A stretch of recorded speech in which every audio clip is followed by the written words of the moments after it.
ରେ पाणीपाग जलवायु हैकेथन उद्यापित 19 तारिख आयोजित होता हैकेथन अमेरिकार सिटी यूनिवर्सिटी ऑफ न्यूयॉर्क क्यूनी विश्वविद्यालय हैदराबाद स्थित अमेरिका कन्सुल जनरल मुंबई स्थित अमेरिका कन्सुल जनरल किट ओ किस मिलित आनुकूल्य हैकेथन अनुष्ठित होता पाणीपाग जलवायु परिवर्तन एवं वायुर गुणवत्ता सहित जड़ित विश्वस्तरीय आह्वान मुकाबला यह एक गुरुत्वपूर्ण कार्यक्रम।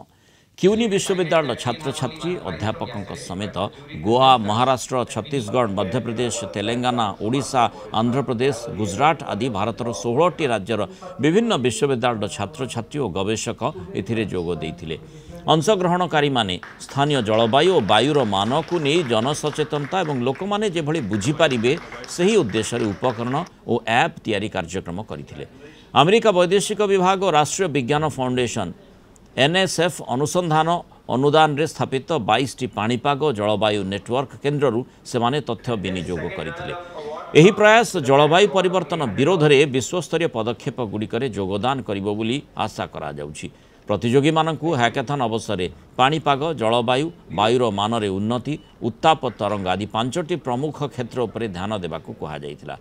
कार्यक्रम संपर्क में सूचना दे क्यूनी विश्वविद्यालय सभापति डॉक्टर मिल्टन सांटियागो जलवायु परिवर्तन विभिन्न दिग एवं यार समाधान उपर आलोकपात करथिले। एने किट ओ किस सहयोग दिगरे किट ओ किस प्रतिष्ठाता डॉक्टर अच्युत सामंत प्रयास को से प्रशंसा करथिले।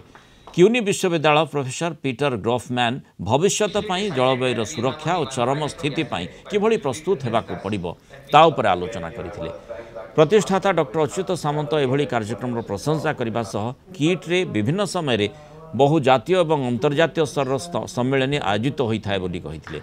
यह द्वारा ओडिशार कला संस्कृति और परिवेश उपरे विदेशरू आसुवा लोक माने सकारात्मक अनुभूति नहीं जाउछंती ताहा गुरुत्वपूर्ण बोली डॉक्टर सामंत कहिथिले। एही अवसर श्रेष्ठ प्रतियोगी को अतिथि माने पुरस्कृत करथिले। I really am very grateful for the hospitality of Dr. Samantha, Kiss, and Kit here in India, in the state of Orissa.